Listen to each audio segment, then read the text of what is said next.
My son took my card and said my pension was his, but the bank had a surprise that made him cry.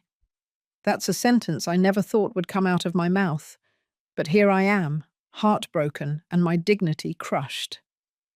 Today, I'm going to tell you something I never expected to share. If any part of this feels familiar, please just leave a like and subscribe. It will help me keep letting this all out. It was a Tuesday in October in Chicago, and the golden autumn leaves were scattered across Lincoln Park like small lost coins. I, named Carol Baker, 72 years old, walked slowly toward the bank with my wooden cane. It was the same one my late husband, Arthur, had carved for me with his own hands before he passed. The weight of my years felt heavier that day, not because of my age, but because of the invisible burden I carried in my heart. My apartment on Clark Street smelled like lavender and coffee, as always. The walls were full of photographs of my two children. David, the elder one, at 38, with that smile that used to melt my heart, and Patricia, my baby girl at 35, who barely called me anymore. On the center of the dining table, on the embroidered tablecloth my mother had given me for my wedding, lay my debit card next to the envelope where I kept the statements for my retired teacher's pension each month. I had worked 42 years at St. Jude's High School, teaching geometry to generations of Chicago kids. My net worth wasn't a huge fortune, but my savings in dollars, accumulated penny by penny, represented a lifetime of sacrifices. I had never invested in the stock market or understood bitcoins or cryptocurrency like young people do now. My capital was simple but honest. My monthly pension of $1,200 and savings of $45,000 that I had managed to put together by denying myself small luxuries for decades. That morning, as I prepared my breakfast of whole wheat toast with butter and a latte, I heard a key turn in the lock. David walked in with that familiarity only children have when they believe their parents' house belongs to them by right. "Good morning, Mum," he said, but his tone didn't have the warmth it used to. His eyes, which once shone with joy upon seeing me, now scanned me as if I were a problem to be solved. "Son, what a surprise. Do you want some coffee?" I offered, as I had done thousands of times since he was little. "I don't have time for that," he replied curtly, heading straight for the table where my card was. "I came for this." Without any ceremony, he took my debit card and put it in the pocket of his designer jacket, one I knew cost more than I spent on clothes in an entire year. "David, what are you doing?" "That's my card," I said, feeling my throat go dry. He turned to me with a look I didn't recognize. It was the look of a stranger, cold and calculating. "Mum, it's time for someone responsible to handle your finances. You are no longer at an age to manage so much money." "So much money? David, it's my pension, the result of my whole life working." "Yes, and that's exactly why you can't go around giving it away to everyone. I've seen you give money to Mrs. Johnson from apartment 3B when she can't pay her electricity bill, or how you buy medicine for Mr. Smith from 1A. That has to stop." His words hit me like icy daggers. For years, I had helped my neighbors because I understood what it was like to live on a pension that barely covered the basics. My small acts of solidarity hadn't been extravagance. They had been humanity. "They are my neighbors, David. They were good to me when your father died, when I was sick."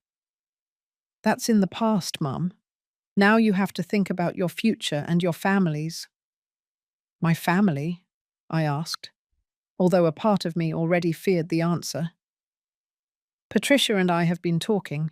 We think it's better if we manage your money. That way you ensure you don't lack anything, and we can plan better." The world seemed to wobble under my feet. Patricia was involved in this too. My little girl, whom I had raised from a baby, whom I had held in my arms during her feverish nights, whom I had comforted through every teenage heartbreak. "Plan for what, David?" Well, Mum, let's be realistic. You're 72 years old now. We don't know how much longer you'll need this care. And frankly, maintaining this apartment is very costly. We've seen some very good assisted living facilities where you'd be better taken care of. The word assisted living echoed in my mind like a death sentence. They weren't places of care that my son had in mind, but places to deposit parents who had become a burden. David, this is my home. All my memories are here. I lived here with your father. Memories don't pay the bills, Mum. And Dad isn't here anymore. You have to be practical. In that moment, as I watched my son put away my card as if it were his by right, I felt something fundamental break inside me. It wasn't just my heart. It was the image I had built over 72 years about what family meant, what filial love meant, what respect for parents meant. And what if I don't agree? I asked in a whispery voice. David smiled, but it wasn't a warm smile. It was the smile of someone who held all the cards. Mom, don't be difficult. Patricia and I just want what's best for you. Trust us. And without further ceremony, he headed for the door. Before leaving, he turned around one last time. Oh, and Mum, I already changed the card's PIN for more security. You understand? The door closed with a soft click, but to me it sounded like the slamming shut that separates one life from another. I stood there, in my kitchen, looking at the empty space where my card had been for years. The coffee had gone cold in the cup. The toast remained untouched on the plate, and I felt like something much more valuable than money had been stolen from me. My dignity had been stolen.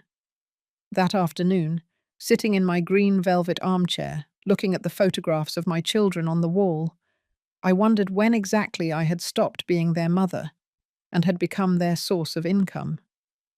When had my care and sacrifices turned into an investment they now expected to cash out? Tears streamed down my wrinkled cheeks as the October sun set behind the buildings of Chicago, taking with it not only the daylight, but also the last bit of hope I had in the goodness of my own children. The following days were a silent torture. Each morning I woke up hoping it had all been a nightmare, but reality hit me when I saw the empty space on the table where my card used to rest. David didn't show up again, but his absence was more eloquent than any visit. On Friday afternoon, as I was trying to read the newspaper to distract myself, the doorbell rang. It was Patricia. My heart sped up, thinking that perhaps she had come to comfort me, to tell me it had all been a misunderstanding, that she hadn't known anything about what her brother had done. "Hi, Mum," she said with a smile that didn't reach her eyes. "Can I come in?" "Of course, honey. You'll always be welcome in your home."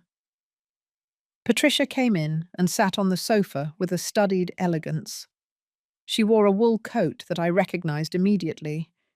It had cost more than $800. I knew because she had asked me for money to buy it last year, telling me it was for an important job interview.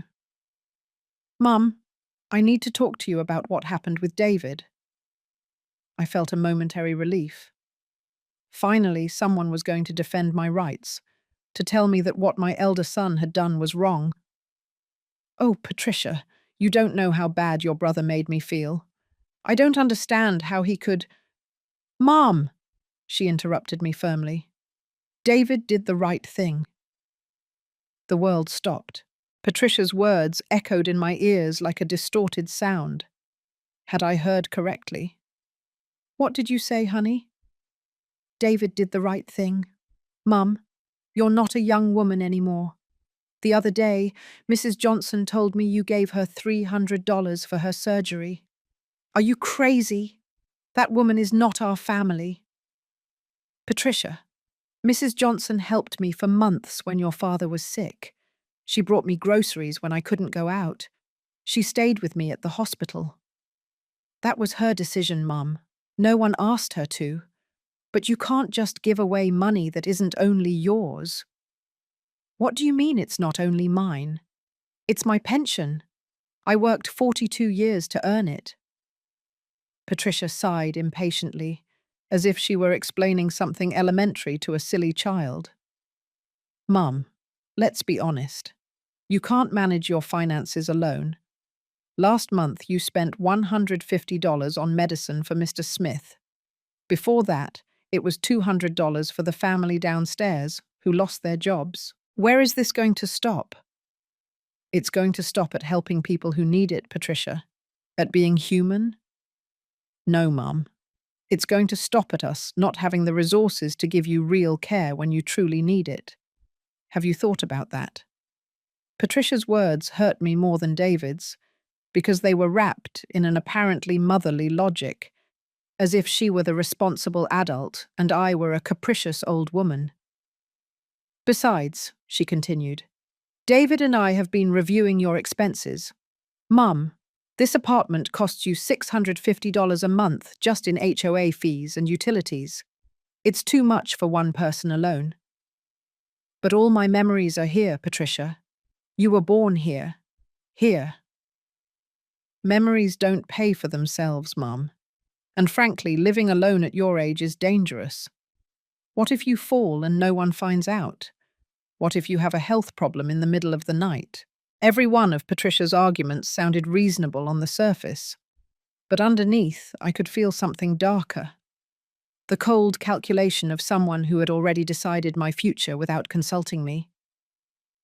So what do you propose, honey? We've seen a very good assisted living facility in Evanston. St. Joseph's is the name. It's specifically for older people. They have activities, 24-hour nursing, prepared meals. You would be much better taken care of. Assisted living? Patricia, I don't want to go to an assisted living facility. Mum, don't be selfish. Think about us too. David has 2 small children. I'm trying to buy a condo with Charles. We need our family resources to be managed intelligently.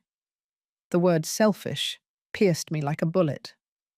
I, who had spent my youth raising them, who had worked double shifts to pay for their college education, who had mortgaged my house to give David the money for the down payment on his business, who had taken care of Patricia's kids every weekend for 2 years so she could go out with her friends.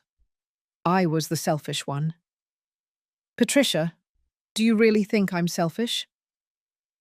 For a moment, I saw a flash of the girl she used to be, a second of doubt in her eyes, but it quickly disappeared. Mum, it's not that you're selfish by nature. It's that at your age, people become different, more attached to things, less able to see the big picture. The big picture? Yes, the picture where everyone wins. The facility costs $1,400 a month, but by selling this apartment and managing your savings and pension well, we can cover those expenses and still have something left over for family emergencies. There it was. The truth, naked and raw. It wasn't about my well-being. It was about turning my assets into cash. My apartment, bought with the sweat of 4 decades of work, was just an asset to be converted to cash. And what if I don't want to, Patricia?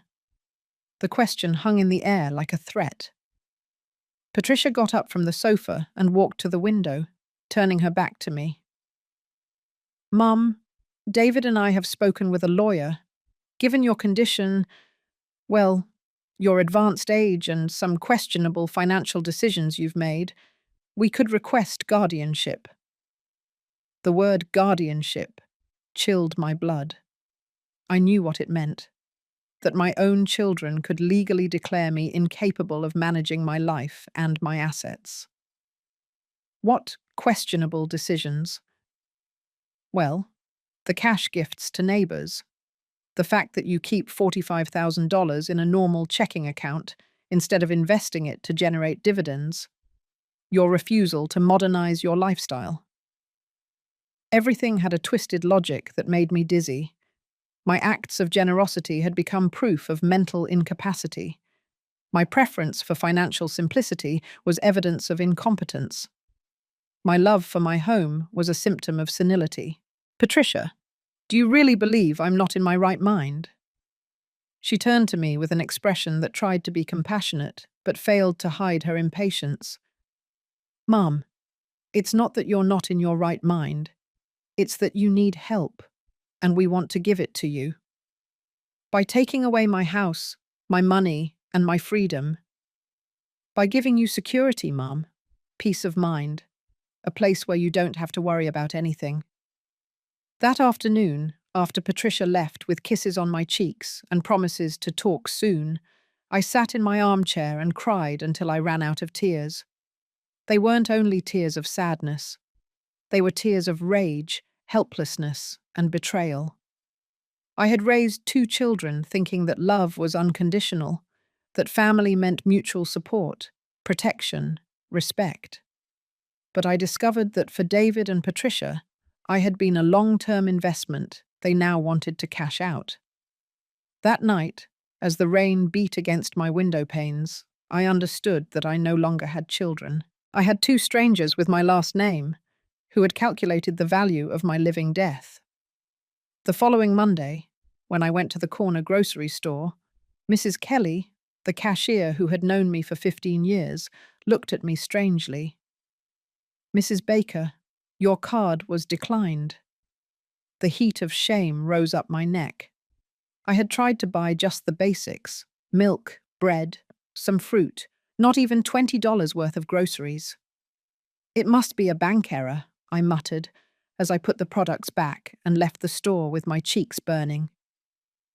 On the way home, I realized that David hadn't just taken control of my money. He had taken away the dignity of being a respectable customer in my own neighborhood. The following weeks were the darkest of my life. David had completely blocked my access to my own funds, and every day became a struggle to maintain basic dignity.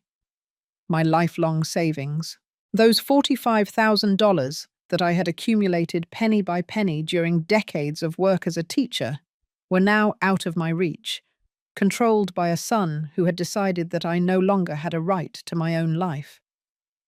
On Tuesday morning, as I was trying to stretch the few bills I had hidden in a cookie jar in the kitchen, the phone rang. It was an unknown voice, formal and distant. Mrs. Carol Baker, this is Annabelle from St. Joseph's Assisted Living in Evanston. Your children have made a reservation for you, and we need to confirm some data. My heart stopped. Without consulting me, without my consent, David and Patricia had already taken the next step. Excuse me, there must be a mistake. I haven't applied for a spot in any facility. According to our records, your son David Baker has already paid the reservation and the first 2 months in advance. We need you to come sign the admission papers for next Monday. Next Monday, I repeated like an echo, feeling my vision blur. Yes, ma'am. We also need you to bring your medical records.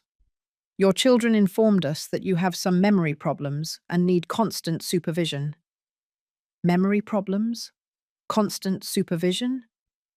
My mind, which had taught complex mathematics for 4 decades, which could recite the birthdays of all my neighbors from memory, which remembered every detail of my children's childhoods, was now being declared deficient by those same children. Miss, I think there has been a very big confusion. Don't worry, Mrs. Baker. It's normal to feel confused at first, but you're going to be very well cared for here. We have recreational activities, permanent medical attention, and your family can visit you whenever they wish. I hung up the phone with trembling hands. Whenever they wish. Not when I wanted to see them, but when it was convenient for them. I had been officially converted into a burden that is deposited in a safe place so they can continue with their real lives without inconvenience. That same afternoon, David showed up at my door with a folder full of documents. He was accompanied by a man in a suit who introduced himself as Mr. Johnson, a lawyer specializing in family law. Mum, this is Mr. Johnson. He's going to help us make the transition as easy as possible for everyone. What transition? The lawyer smiled with that professional smile I had seen at banks when they explain why you can't access your own money. Mrs. Baker, your children have explained the situation to me. I understand that you are going through a difficult time, but we have prepared everything to ensure your future. David spread the documents on my dining table, the same table where I had helped my children with their homework for years, where we had celebrated birthdays and holidays, where Arthur and I had planned our retirement dreams. Mum, we need you to sign these papers. They are for the sale of the apartment and to establish a trust to manage your assets more efficiently. Sell the apartment? David, this is my house. It was your house, Mum. But now you're going to have a beautiful room at St. Joseph's, with a garden view and everything. You don't need to maintain this unnecessary expense. Mr. Johnson cleared his throat and began to explain with legal jargon I barely understood. Something about asset optimization, about generating a higher return on my capital, about protecting my assets from possible bad future decisions. You see, Mrs. Baker, by selling the apartment, we can invest the capital in investment funds that generate monthly dividends. This, added to your pension and professionally managed, guarantees you a worry-free old age. And who is going to professionally manage my money? Your children, naturally. They know your needs and can make the best decisions for your future. It was a perfect trap. My own children had built a legal net that stripped me of everything under the pretext of protecting me. My economic independence, my home, my freedom of choice. All wrapped in a package that sounded like care and filial responsibility. And what if I don't want to sign? The silence that followed was deafening. David and the lawyer exchanged a look that needed no translation. Mum, don't make this harder than necessary. We've spoken with your primary care doctor, Dr. Peterson. He agrees that you need more supervision. Dr. Peterson? When did you talk to him? Last week. We explained your erratic behavior with money, your tendency to give away family resources to strangers, your refusal to accept help. He understands that it's part of the natural aging process. My primary care doctor, who had treated me for 15 years, who knew perfectly well that my mind was lucid, had been turned into an ally in this family conspiracy. I wondered what version of the story they had told him to get his complicity. Also, Mum, David continued, we've already spoken with the building manager. We explained that you're moving and that we need to start the selling process. He understands the situation. Every person in my life had been informed of my future before I was. My doctor, the manager, the assisted living facility.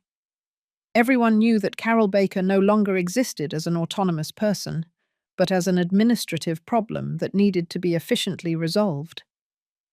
Patricia is also in agreement, of course, David added, as if that definitively sealed my fate. In fact, she's going to take care of packing your most important things. What you don't need at the facility, we can sell or donate. My things. The objects I had collected during 72 years of life. The photographs of my marriage. The books I had read over and over. My mother's china. The tablecloths I had embroidered during long winter afternoons. Everything reduced to two categories. What you need, and what can be sold or donated.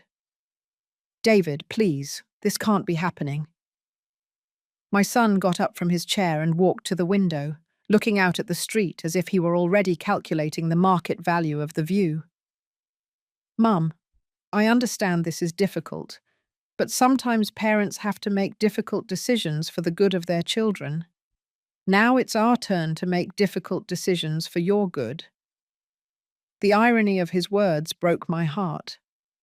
For 38 years, I had made difficult decisions for his good, working double shifts to pay for his private university, mortgaging the house to finance his first business, taking care of his small children every weekend so he and his wife could have a social life.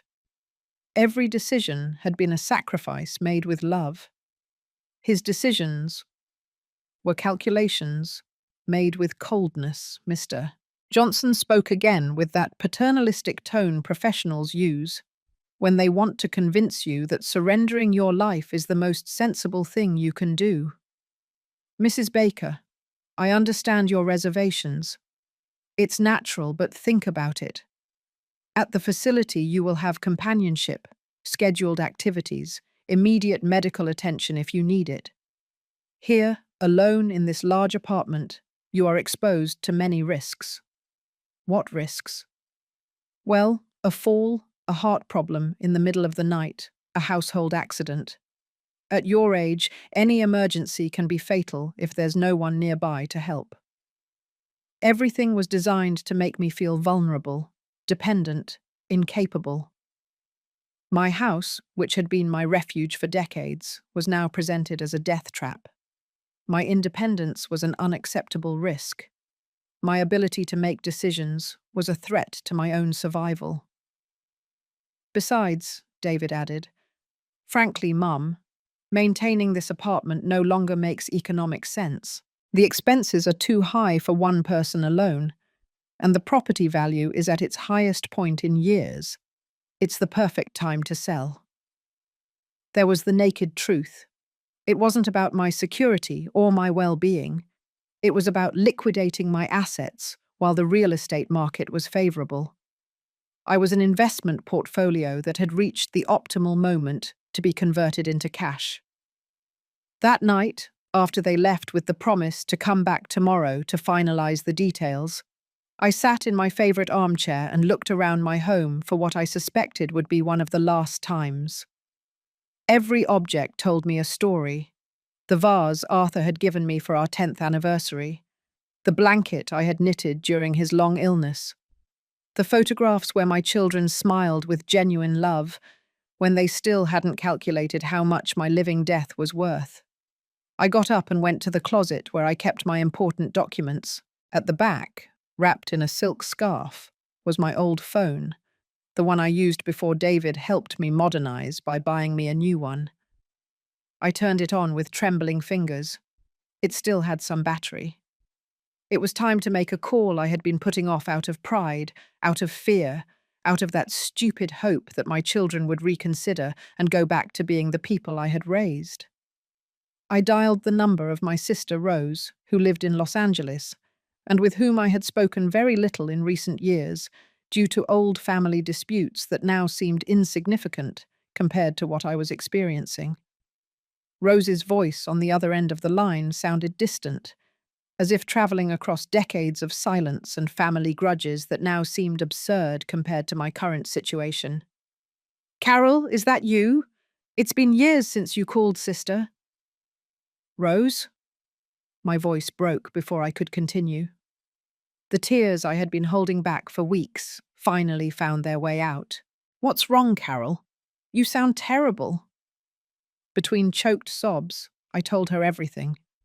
Every detail of David and Patricia's betrayal. Every humiliation. Every document they wanted me to sign. Every right they had snatched from me while I slept, trusting that filial love truly existed. Rose listened in silence, interrupting me only with exclamations of disbelief that confirmed that what I was going through was not normal, that my children had become something monstrous that no mother should have to face. "Carol, you have to get out of there immediately. Come to Los Angeles. Stay with me for as long as you need. My kids can help you with the legal aspects." "Rose, I don't even have money for the train ticket. David has blocked everything." "Don't worry about that. I'm going to wire you money right now. Give me the number of an account where you can receive it." "I only have the usual account, but David controls it. Do you have any account he doesn't know about?" "Wait. Yes, I have an old savings passbook at the credit union from when I used to work. It barely has $800, but David doesn't know it exists." Rose reassured me with the big sister authority she had always had, even when we were little girls, and the world seemed to be falling apart over some mischief. She promised me that in 2 hours I would have enough money to escape. to think, to catch my breath before deciding how to face the situation. I hung up the phone, feeling for the first time in weeks that I was not completely alone in the world. But my relief was short-lived. Looking out the window, I saw David's car parked on the street. He had returned, and this time, he had Patricia with him. The doorbell rang insistently. Then I heard a key in the lock. Of course, they had never returned the copy I had given them years ago for emergencies. Now I understood that I was the emergency they wanted to protect themselves from. "Mum, where are you?" Patricia shouted from the entrance. "In the living room," I replied, quickly tucking the old phone into the armchair cushion. They both walked in with serious expressions. Patricia carried a large folder, and David brought an empty cardboard box. "Mum, we need to talk seriously," David said, in a tone that allowed no argument. "Mr. Johnson called us. He says someone tried to access information about your bank accounts from a different computer last night. Have you been talking to anyone about your finances?" My heart pounded. How could they know that? I had only called Rose. I hadn't accessed any computer. "I don't know what you're talking about, David." "Mum, don't lie to us. The bank registers all inquiries. Someone with your personal information has been looking into your accounts. Have you given your details to anyone?" Patricia sat across from me with the folder open, like a professional interrogator. "Mum, we know you called Aunt Rose last night. Mr. Johnson warned us that you might try to seek external help, but that's just going to complicate things for everyone." "How do you know I called Rose?" "Mum, your new phone has a family plan. We can see all the calls you make. It's for security, to know if you have an emergency." My new phone. The gift David had given me so he could be more at ease knowing he could locate me. Another instrument of control, disguised as filial care. "Look, Mum," Patricia continued, "we understand that you're scared. It's natural, but involving Aunt Rose is going to create unnecessary legal problems. She lives in Los Angeles. She doesn't know your real situation, and frankly, she's always had a tendency to dramatize things." "Dramatize? Patricia, you are taking my house, my money, my freedom." "We are protecting you, Mum. But if you keep resisting, if you keep looking for external help to sabotage what we're trying to do for your own good, we're going to have to speed up the process." David pulled more documents from his briefcase and spread them on the table with the precision of someone who had planned every move. "Mum, these are the final papers. You have to sign them today. The buyer of the apartment is coming tomorrow to do the final inspection, and the assisted living facility needs payment confirmation before Friday." "You've already sold my house without my signature." "We've signed a pre-contract, Mum. As de facto guardians, we have the authority to make these decisions when there is a risk that the protected person will make decisions that harm their own well-being." De facto guardians. They hadn't even needed a formal legal process. They had created their own authority based on my supposed incapacity, backed by a doctor who had been manipulated and a lawyer who only saw dollar bills where I saw a life destroyed.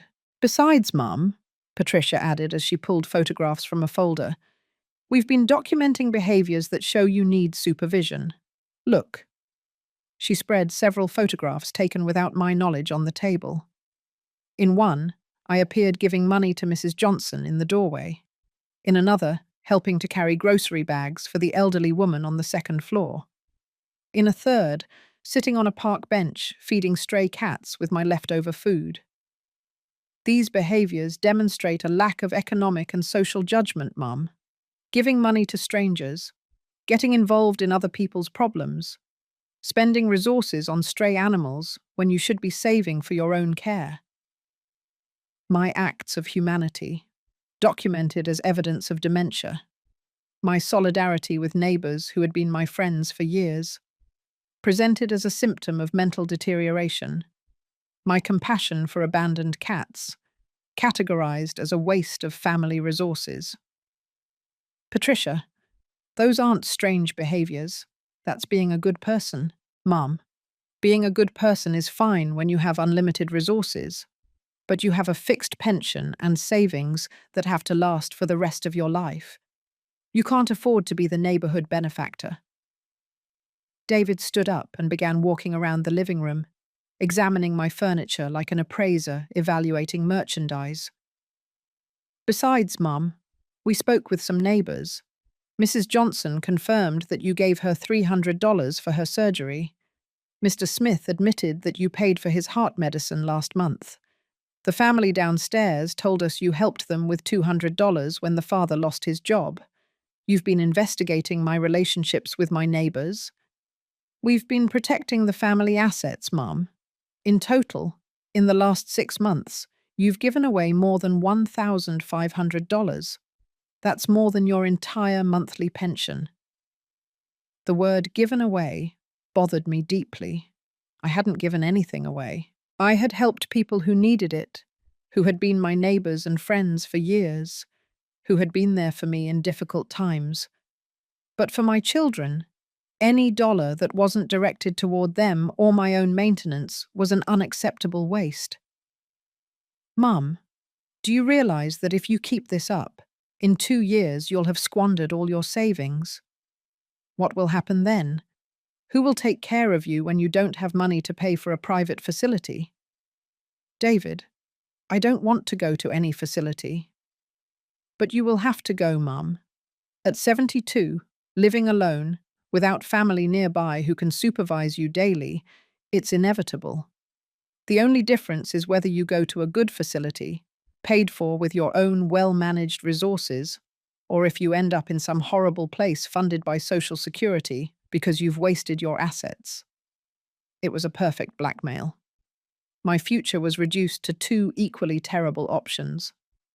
Surrender my freedom now in exchange for a gilded cage, or maintain my independence until poverty forced me into a much worse cage. Patricia closed the folder with a dry snap that sounded like a final sentence. Mum, let's be clear. Aunt Rose can't help you because she doesn't have legal authority over your situation. We do. We can do this the easy way, with your cooperation, or we can do it through the courts. But it will be done. And what if I completely refuse?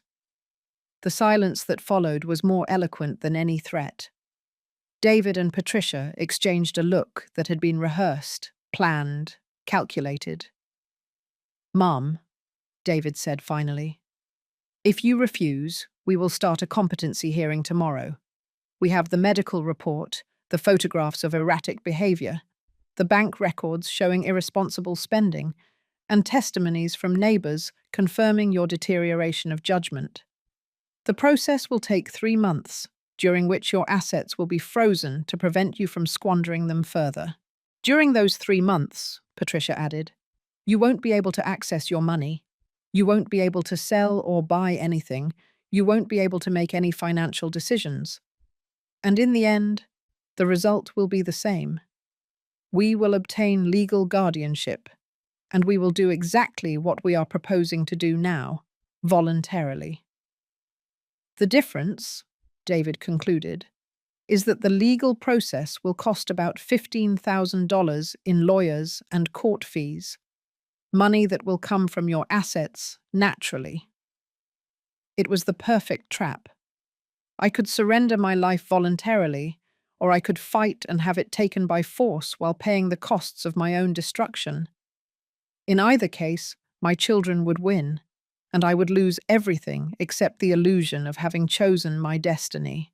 That night, after David and Patricia left with the promise to return first thing the next morning to finalize everything, I sat in my armchair looking at the documents they had left on the table. Each page represented a part of my life that would be torn from my hands. The deed of sale for the apartment, the admission papers for the facility, the authorization for them to manage my pension more efficiently. But something had changed inside me during that conversation. Perhaps it was seeing my acts of kindness photographed as criminal evidence, or hearing my own children talk about me as if I were an investment that had stopped being profitable. The fact is that for the first time in weeks, instead of just feeling despair, I felt something akin to rage, a cold, calculated rage, like the one they had used against me. I took the old phone from the cushion and called Rose again. This time, my voice sounded different, firmer. "Rose, it's Carol again. Sister, how are you? I've been thinking about you since we spoke." "Rose, I need you to do me a very important favor. Can you come to Chicago tomorrow morning?" "Of course. What do you need?" "I want you to go to the bank with me. There are some things I have to do before it's too late." I explained my plan to her, which had been forming in my mind over the last few hours. Rose listened in silence, and when I finished, her response was immediate. "Carol, that sounds dangerous. Are you sure you want to confront them like that?" "Rose, I've spent 72 years being good, being obedient, putting the needs of others before my own, and look where that has gotten me. My own children treat me worse than a stranger. If they really can start a legal process, let them, but not without a fight. And not without them understanding that their mother is not a senile idiot who is going to let herself be robbed without saying a word." The next morning, Rose arrived on the first train from Los Angeles. I saw her from the window getting out of a taxi with a small suitcase, and that look of determination on her face that I remembered from our childhood when she defended the smaller kids from the school bullies. She was 70 years old, 2 years younger than me, but she still had that energy that had always characterized her. She had been a lawyer before retiring, and although her specialty wasn't family law, she knew the system well enough not to be intimidated by the Mr. Johnsons of this world. "Sister," she said as soon as she hugged me, "before we go to the bank, I want to see those documents they made you sign." I spread all the papers on the kitchen table, and Rose reviewed them with the meticulousness of someone who had spent decades reading contracts and looking for fine print. "Carol, this is a legal scam. They have used your good faith and your mother's love to build a perfect trap. But is what they've done legal?" "Technically, yes, but ethically it's abominable, and there are some things we can do." Rose explained to me that the fact that David had changed the passwords to my accounts without written authorization constituted a crime. That the sale of the apartment without my express consent could be annulled if I filed a complaint quickly. That the supposed medical report they had obtained to declare me incompetent could be countered with an independent evaluation. But sister, you have to be prepared for this to get very ugly. When they realize that you are defending yourself, they are going to intensify their attacks. Rose, it can't get any uglier than it already is. At least this way I'll keep my dignity. We arrived at the bank at 10 o'clock in the morning. I asked to speak with the manager, Mr. Robert Miller, whom I had known for years because he had handled my apartment's mortgage and all my financial affairs. Mr. Miller was a man in his 50s, with that professional cordiality that inspired confidence. When Rose and I sat in his office, his expression changed upon seeing my emotional state. "Mrs. Baker, you look very worried. How can I help you?" "Mr. Miller, I believe my son has been making movements in my accounts without my authorization." I explained the whole situation, the theft of the card, the change of passwords, the transfers David had been making, the forced sale of the apartment. Mr. Miller listened with growing attention, taking notes and asking specific questions. "Mrs. Baker, this is very serious. Does your son have any power of attorney over your accounts?" "No, I never signed anything that gave him that authority." Mr. Miller typed on his computer for several minutes, reviewing my account history. "Indeed, I see unauthorized movements here. Your son has been using your personal information to access online banking services and has made transfers totaling $23,000 in the last 3 weeks. $23,000? I repeated, feeling my breath catch. Yes, and I also see that he has tried to apply for a personal loan of $15,000 using your apartment as collateral. Rose took my hand under the table, while Mr. Miller continued to review the records. Mrs. Baker, this constitutes a crime of misappropriation of funds and possible bank fraud. We can immediately block all accounts to prevent further unauthorized movements, and I am obliged to report these irregularities to the relevant authorities. What exactly does that mean? It means we are going to freeze all accounts until the legal situation is clarified. Your son will not be able to make any more movements, but you will not have access to the funds either until a judge determines exactly what happened. Rose leaned forward in her chair. Mr. Miller, is there any way my sister can access the money she needs for basic expenses while this is being resolved? We can open a new account exclusively in Mrs. Baker's name, with a card that only she knows. Any new money that comes in, such as your monthly pension, will be deposited there safely. It was exactly what I needed. An account David couldn't touch, couldn't empty, couldn't control. For the first time in weeks, I felt like I was regaining some power over my own life. Mr. Miller, I want to do that, and I want to file a formal complaint against my son. The bank manager looked at me with an expression that mixed respect and sadness. Mrs. Baker, I understand that it must be very painful to make this decision. Are you absolutely sure? I have never been more sure of anything in my life.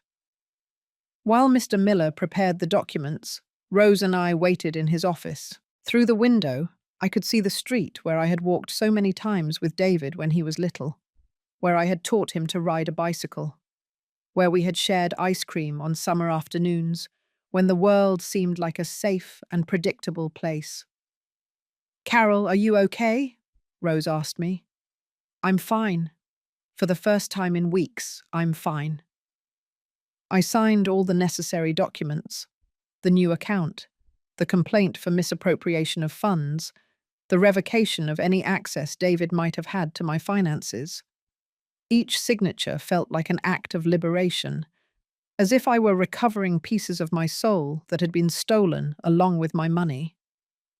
Mr. Miller handed me the new debit card with a genuinely happy smile. Mrs. Baker, this card is exclusively yours. No one else can access this account. No one else knows the number. No one else can change the PINs. Your pension will be deposited here automatically next Monday. I put the card in my purse, as if it were a magical talisman. It was small, made of normal plastic, but it represented something much bigger. My recovered independence. When we left the bank, Rose suggested we have coffee at the cafe across the street to plan the next steps. Carol, what are you going to do when David finds out what you've done? I don't know, Rose, but for the first time in weeks, that question doesn't scare me. And what if they really try the competency hearing? Then I'll fight. I'll find another doctor. I'll hire a lawyer. I'll do whatever it takes to prove that I am perfectly sane, and that the only thing I did wrong was raise 2 children who confuse love with weakness. Rose smiled and raised her coffee cup as if it were a glass of champagne. To sisters who don't give up, she toasted. To sisters who defend themselves, I replied, feeling for the first time in a long time that I had something to fight for. That afternoon, while Rose was organizing her things in the guest room that had remained empty since my grandchildren's last visit, I received a call on the landline. It was David, and his voice sounded different. It was no longer the paternalistic and condescending tone of the last few weeks. It was pure rage. Mum, what have you done? I protected my money, son. Something you should have been doing instead of stealing it from me. Stealing it? Mum, I was responsibly managing your resources, and now, because of you, everything is blocked. How are we going to pay for the facility? How are we going to complete the sale of the apartment? We're not going to do any of that, David, because I haven't authorized any of that. The silence on the other end of the line was long and tense. When David spoke again, his voice had a tone I had never heard before. Cold and threatening. Mom, I hope you know what you're doing, because this is going to have consequences you haven't considered. Are you threatening me, David? I'm warning you. Tomorrow we're going to come with the lawyer, and this time it's not going to be a friendly conversation. He hung up without saying goodbye. But for the first time in weeks, the sound of the phone cutting off didn't scare me. It sounded like freedom. The next day, just as he had promised, David showed up at my door, accompanied not only by Mr. Johnson, but also by Patricia and an older woman I didn't recognize, dressed in a formal suit and carrying a voluminous folder. Mom, this is Dr. Margaret Miller, a psychiatrist specializing in geriatrics, David announced in a tone meant to sound official. She's here to do an evaluation of your current mental state. Rose, who was with me in the living room, stood up immediately. Excuse me, but who authorized this evaluation? Mr. Johnson stepped forward with that false smile he had perfected for awkward situations. Ma'am, I understand you are Mrs. Baker's sister, but in this case, the children have the authority to request medical evaluations when there is well-founded concern about the elderly person's decision-making capacity. Well-founded concern, Rose responded with the authority of someone who had spent decades arguing in court. Based on what? That my sister decided to protect her own money from being stolen? The tension in the room was palpable. Patricia sat down without being invited and spread more documents on my dining table, as if my house were already an office to manage my own destruction. Aunt Rose, we understand you want to protect Mum, but the situation has escalated in a worrying way. Yesterday, Mum filed a criminal complaint against David. Does that seem like the action of a person with all her mental faculties? It seems like the action of a person who is defending herself from theft, Rose replied without batting an eye. Dr. Miller, who had remained silent observing the interaction, cleared her throat. Mrs. Baker, I am Dr. Miller. Could we speak privately so I can ask you some routine questions? No, I replied with a firmness that surprised myself. Any evaluation you want to do, you can do in front of my sister. She is my legal representative right now. David turned red with anger. Mum, Rose can't be your legal representative.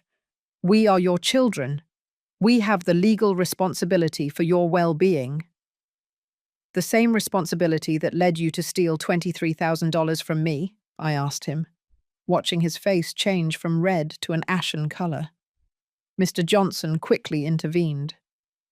Mrs. Baker, those are very serious accusations. Your son was responsibly managing your resources, seeking better returns for your capital. Better returns? Rose pulled a folder from her purse. Are you referring to the $15,000 he tried to take out as a loan, using my sister's apartment as collateral without her knowledge? Or the unauthorized transfers he made to his personal accounts? The silence that followed was devastating. Dr. Miller looked alternately at David and the lawyer, clearly uncomfortable with the situation they had put her in. Patricia tried to regain control of the conversation. Dr. Miller, as you can see, the family situation is very tense. Our mother is being influenced by external people who do not understand her true condition. My true condition? I interrupted her. Patricia, my true condition is that of a 72-year-old woman with all her mental faculties intact, who discovered that her own children were systematically robbing her. Dr. Miller got up from her chair, putting the forms she had brought back into her briefcase. Gentlemen, I believe there is a misunderstanding about the nature of my visit. I am here to evaluate Mrs. Baker's cognitive capacity, not to mediate family disputes over money. And from what I can observe, the lady is perfectly lucid and coherent in her responses. David stood up abruptly, nearly knocking over the coffee cup Patricia had served without asking. "Doctor, you don't understand the situation. My mother has been having erratic behavior for months. She gives money to strangers. She refuses to accept help. She lives alone in an apartment that is too big for her." "Mr. Baker," the doctor replied with professional patience, "helping neighbors in need, preferring independence, and choosing where to live are personal decisions, not symptoms of dementia. Your mother expresses herself clearly, remembers specific details, understands the consequences of her actions, and makes decisions consistent with her values. I see no indication of cognitive deterioration." Mr. Johnson tried a new strategy. "Doctor, but don't you consider it worrying that a person of her age files a criminal complaint against her own children? Doesn't that suggest some kind of paranoia or distortion of reality?" Dr. Miller looked at him with an expression bordering on professional contempt. "Sir, if a person of any age discovers that they have been stolen from, filing a complaint is the most rational and appropriate response possible. In fact, not doing so could indicate deterioration of judgment." Patricia tried one last emotional appeal. "Mum, please don't do this. We are your family. Everything we have done has been with your well-being in mind. Do you really want to destroy our relationship over money?" "Patricia," I replied with a calm I didn't know I possessed, "our relationship was destroyed the moment you decided that my pension was yours, the moment you documented my acts of kindness as evidence of dementia, the moment you conspired to take away my home, my freedom, and my dignity. But Mum, we love you." "No, Patricia, you love my money. You see me as an obstacle to accessing it." David, who had been holding back his rage throughout the conversation, finally exploded. "Fine, Mum. If you want to play this game, we're going to play. But when you're alone, when you have no one to take care of you, when you need help and no one is there, don't come crying to us." "David, I've been 3 weeks without anyone taking care of me, because you weren't caring. You were only looting." Rose stood up and accompanied the doctor to the door. "Dr. Miller, thank you very much for your professionalism. Could you provide us with a written report of your evaluation?" "Of course. I will send it to you in the next few days. And Mrs. Baker," she addressed me, "if you need a second medical opinion for any legal process, do not hesitate to contact me. Your mental state is perfectly normal for a person your age." After they all left, Rose and I sat in silence for several minutes. The apartment felt strangely empty after so much tension and so many raised voices. "Carol, how do you feel?" "Tired, very tired, but also relieved, somehow." "Relieved?"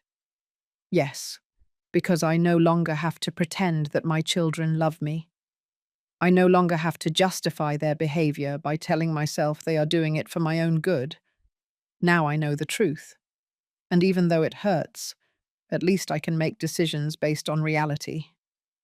Rose took my hand. "Carol, what do you want to do now?" "I want to live my life. I want to decide where to spend my money, where to live, whom to help. I want to be myself without asking anyone for permission. And if they try to take this further legally, then we'll have to be prepared. But Rose, for the first time in months, I'm not afraid. I have my money protected. I have a medical report that certifies my capacity, and I have someone who supports me." That evening, while Rose was preparing dinner in my kitchen, as we had done when we were girls, I received a call from Mr. Miller at the bank. "Mrs. Baker, I have news about the investigation of your accounts. We have tracked exactly where the money your son transferred without authorization went." "Where did it go?" A portion was used to pay Mr. David Baker's personal debts. Another portion was transferred to a joint account he has with his wife, and a considerable amount was invested in bitcoins using a cryptocurrency platform. Bitcoins? Yes, ma'am.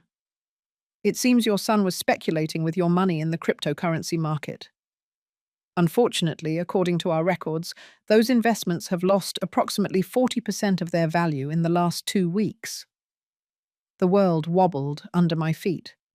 Not only had David stolen from me, but he had lost a large part of that money gambling on investments I never would have authorized.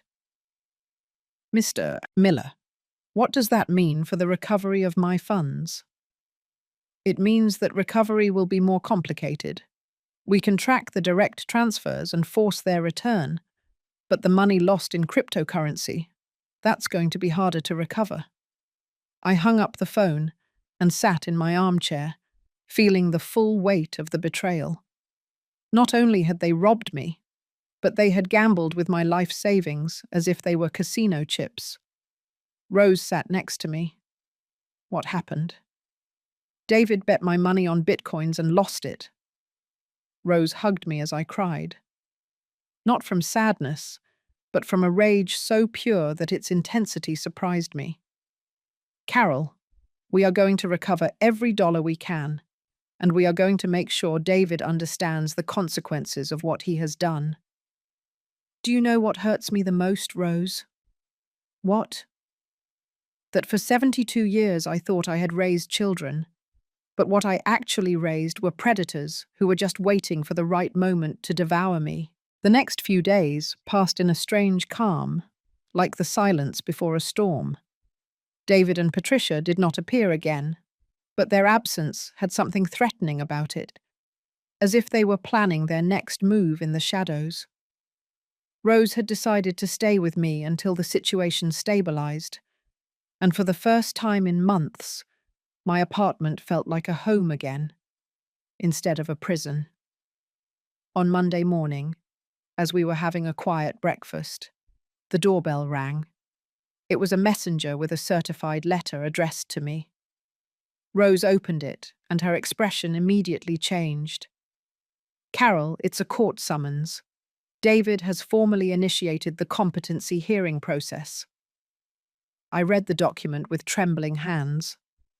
The legal language was intimidating, full of terms that turned my life into an administrative file.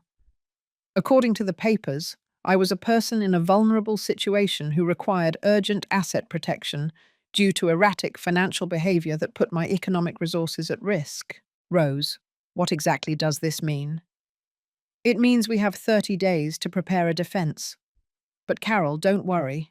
We have Dr. Miller's evaluation, the bank records that prove David stole from you, and testimonies from neighbors who can attest to your normal mental state.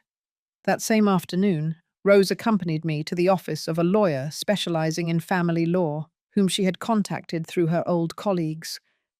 His name was Jonathan Smith. He was in his 40s, and he had that contained energy of someone who had seen enough injustices to take them personally. Mrs. Baker, I have reviewed your case, and I want to be completely honest with you. Your son has built a very well-planned legal strategy. He has photographs, testimonies from neighbors, and he has managed to get some local merchants to sign statements about your strange expenditures. What kind of statements? For example, the florist says you buy flowers every week to take to the cemetery, spending about $40 a month. The butcher testifies that you sometimes buy meat to give to the stray cats. The pharmacist confirms that you pay for medicine for neighbors who cannot afford it. But that's not illegal, is it? No, ma'am. But your son is presenting it as evidence of asset dissipation and loss of economic reality. He is building a portrait of an old woman who wastes her resources on irrational behavior. Rose leaned forward in her chair. Jonathan, what are our chances of winning? Good, especially with the psychiatric evaluation and the bank records. But we have to be prepared for this to get very personal and very painful. Your son is going to try to present every act of kindness as a symptom of dementia. We left the lawyer's office with a clear strategy, but with a heavy heart. I knew that the coming months would be a battle not only for my money and my freedom, but for the right to be judged on my own merits, rather than by prejudices about the age and capacity of older women. That night, while Rose was organizing documents on the dining table, I received an unexpected call. It was my eldest grandson, Alexander, David's son, who was 25 years old. "Grandma, can we talk?" "Of course, Alexander. How are you?" "Confused, Grandma. Very confused. Dad told me his version of what's happening, but something doesn't add up for me." I explained the whole situation to him from my perspective, without omitting any details. Alexander listened in silence, asking occasional questions that showed he was genuinely trying to understand the truth. "Grandma, is it true that Dad took $23,000 from you without permission?" "It's true, Alexander. And that he lost it speculating on bitcoins?" "That is also true." There was a long silence on the other end of the line. "Grandma, I need to see you. Can I come tomorrow?" "Of course, son." The next day, Alexander arrived mid-morning. He was a serious young man who had studied economics and worked at a financial consulting firm. Since he was little, he had been different from his father, more thoughtful, less obsessed with money and status. "Grandma, I've been thinking about what you told me yesterday, and I checked some things." "What kind of things?" "Dad asked me for money 2 months ago. He told me it was for a safe investment that would generate good dividends for you. I lent him $8,000 of my savings. And now?" "Now I understand that this safe investment was gambling your money on cryptocurrency without your knowledge, and that my money was probably also lost in that bet." Rose, who had been listening from the kitchen, joined us in the living room. "Alexander, would you be willing to testify about that if necessary?" "More than willing. I'm furious, not only with Dad, but with myself for being so naive." "Alexander, it's not your fault for trusting your father." "Grandma, there's something else you need to know. Mum and Dad have been talking about selling your apartment and using the money to buy a bigger house. They've already been looking at properties in the Chicago suburbs, houses that cost $400,000 that they could only afford with the money from the sale of your house." The puzzle was starting to come together. Everything had been planned. Taking away my independence, liquidating my assets, and using my inheritance to finance their lifestyle upgrade. I was literally the goose that laid the golden eggs that they had decided to sacrifice. "Alexander, does your father know you're here?" "No, and I prefer that he doesn't find out for now. But Grandma, I want you to know that you have at least one family member who supports you." That afternoon, Alexander stayed for lunch with us. For the first time in months, my table was filled with cheerful conversation, genuine laughter, the kind of affectionate exchange I remembered from when my grandchildren were little and visited me every Sunday. "Grandma, what are you going to do if you win the lawsuit?" "First, I'm going to get my money back. Then, I'm going to live my life the way I want to live it. And what if Dad and Aunt Patricia try to reconcile with you afterward?" The question made me reflect deeply. For months, I had fantasized about the moment my children would realize their mistake, apologize, and we would be a family again. But now, after everything that had happened, after seeing the calculated coldness with which they had planned my destruction, that fantasy seemed not only impossible, but undesirable. "Alexander, there are damages that cannot be repaired. There are trusts that, once broken, cannot be rebuilt. Your parents didn't make an impulsive mistake. They systematically planned to steal my dignity, my freedom, and my assets. That's not something that's fixed with an apology. But won't you miss having family?" "I have family, Alexander. I have you, I have Rose, and I have neighbours who have shown me more loyalty and affection in the last few months than your parents have in years. Rose smiled from the other side of the table. Carol, have you thought about what you want to do when this is over? You know what? I want to travel. I've spent 72 years taking care of others, sacrificing my desires for the needs of my family. I want to see Portugal. I want to see Italy. I want to sit on a terrace in Paris and have a coffee without having to justify the expense to anyone. And the apartment? I'm going to keep it. It's my home. It's full of my memories with Arthur. And no one is going to kick me out of here. But I'm also going to hire an aide to come twice a week. Not because I need her, but because I can afford it. And because it will give me peace of mind. Alexander looked at me with something that seemed like admiration. Grandma, you sound like a free woman. For the first time in my life, Alexander, I feel like a free woman. That night, after Alexander left, promising to stay in touch and support me during the judicial process, Rose and I sat on the patio with a glass of wine. The October air was cool but pleasant, and the lights of Chicago twinkled before us like promises of infinite possibilities. Carol, are you sure this is what you want? Once we win this lawsuit, there will be no turning back with David and Patricia. Rose, do you know the difference between being alone and feeling lonely? No. When you are alone but at peace with yourself, that is freedom. When you are surrounded by people who hurt you, that is loneliness. I've been alone many nights since Arthur died, but I had never felt so lonely as when my own children treated me like a problem to be solved. And now I feel accompanied. By you, by Alexander, by Mrs. Johnson, by Mr. Smith, by all the neighbours who have been more family to me than my own children. And above all, I feel accompanied by myself. Rose raised her glass. To women who discover their strength when no one expected them to have it. To women who refuse to be victims just because someone decided it's their turn to be one. We toasted under the Chicago stars. And for the first time since this nightmare began, I felt like the future belonged to me again. 6 months later, I was sitting on a patio facing the Pacific Ocean in Los Angeles, watching the sunrise while enjoying coffee and a donut that I had indulged in without asking anyone for permission.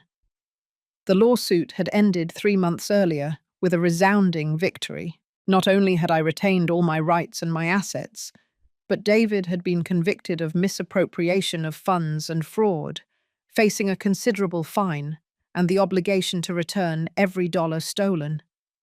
The judge's sentence had been forceful. There is no evidence whatsoever of cognitive deterioration in Mrs. Baker. On the contrary, her actions demonstrate a superior to average capacity for judgment, especially her decision to legally protect her assets when she detected irregularities. The behaviors categorized as erratic by the plaintiffs constitute acts of generosity and solidarity that speak of solid values, not of mental incapacity. David and Patricia had not appeared at the reading of the sentence. According to Alexander, they had moved to Miami, where David was trying to rebuild his professional life after the scandal. Patricia had broken up with Charles when he found out the whole story and decided he did not want to start a family with someone capable of betraying her own mother. Karma, Rose had said when she told me that news. The universe has its own way of doing justice. Alexander had become my connection to that part of the family that still deserved my love. He came to visit me every 2 weeks, accompanied me on some trips, and we had developed an adult relationship based on mutual respect instead of forced family obligations.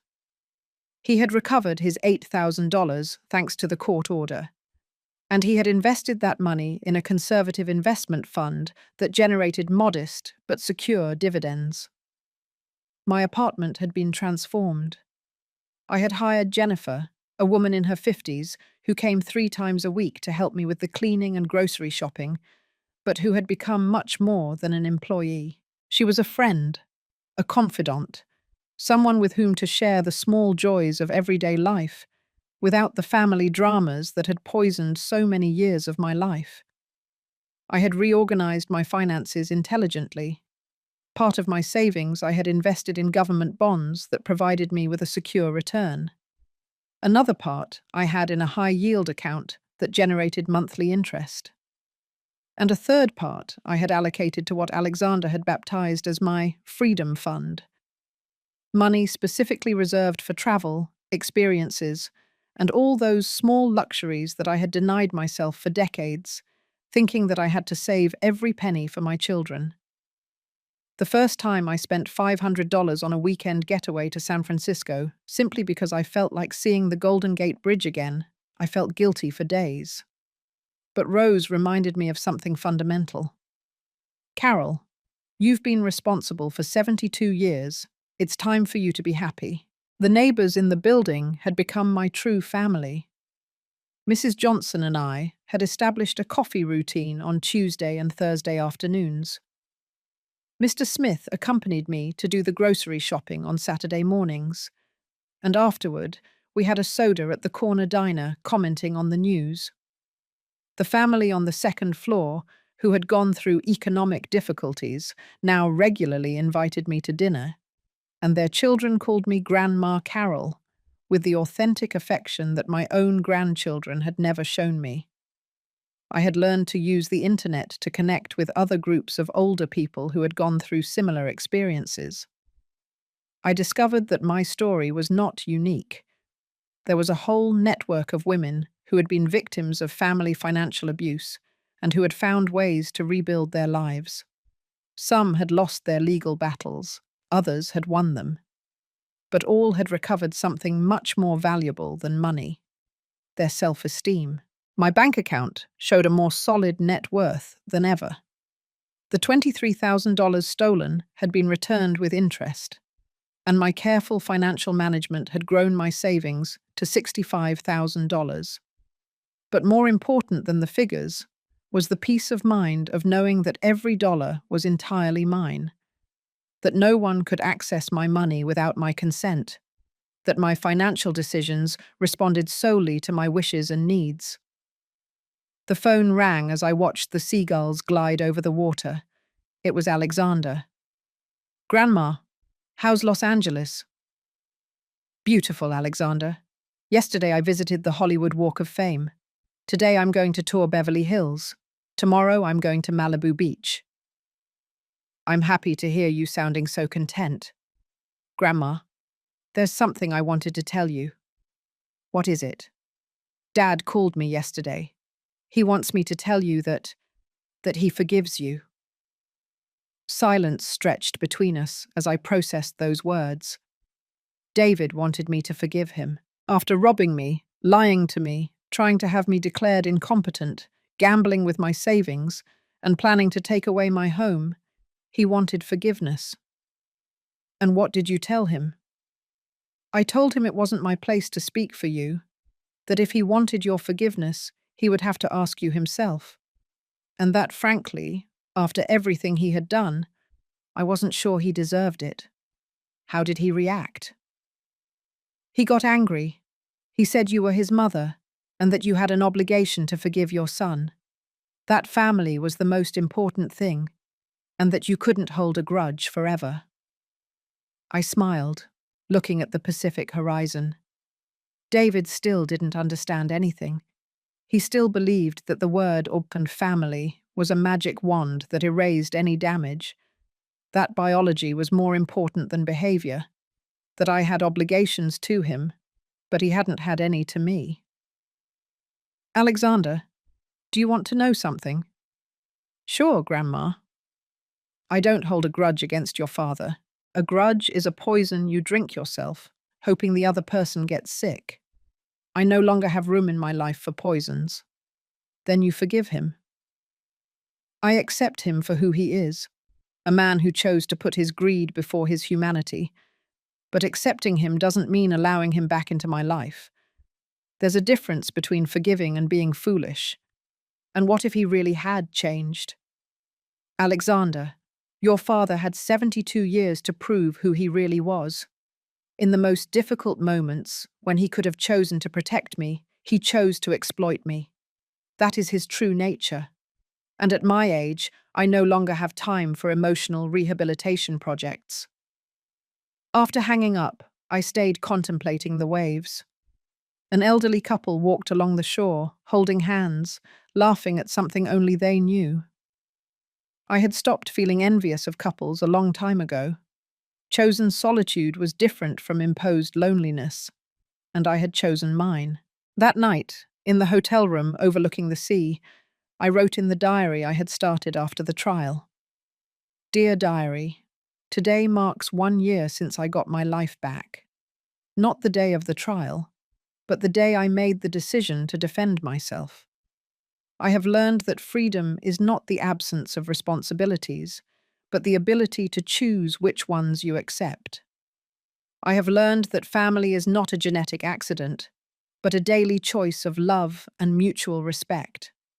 I have learned that 72 years is not too late to start living for oneself. The next day, I returned to Chicago. Rose was waiting for me at the airport with a smile that illuminated the entire terminal. How was the trip? Perfect. But you know what, Rose? The best part wasn't the places I visited, but the feeling of being able to decide to visit them. And now what? Now I'm going home. I'm going to water my plants. I'm going to prepare dinner for Mrs. Johnson and Mr. Smith. And tomorrow I'm going to start planning my next trip. Where to? I was thinking about Portugal, or maybe Italy, or perhaps Greece. The beautiful things that I get to choose. That night, in my apartment, I sat in my favorite armchair with a cup of tea and looked at the photographs I had brought back from Los Angeles. In one of them, I appeared alone on the beach, with my arms stretched out toward the sun and a genuine smile that I didn't remember having in years.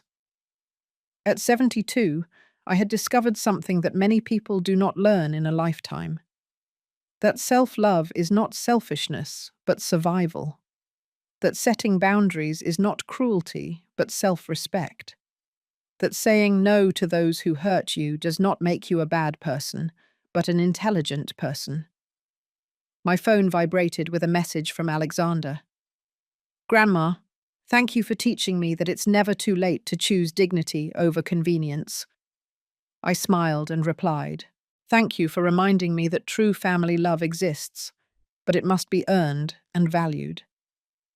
Before going to sleep, I did something I hadn't done in decades. Planning my morning based solely on what I felt like doing. Having a slow breakfast, reading the entire newspaper, calling Rose to organize our next adventure, maybe buying those flowers I liked without calculating if it was a necessary expense. For the first time in my life, I had become the protagonist of my own story. And that story, far from having ended, was just beginning. Have you ever lived a similar situation? Or do you know someone who has gone through something similar? Tell me in the comments. And if this story touched your heart, please like and subscribe to the channel. Your support helps these stories reach someone else who needs to hear them, who needs to know that it is never too late to recover dignity, and that self-respect has no age.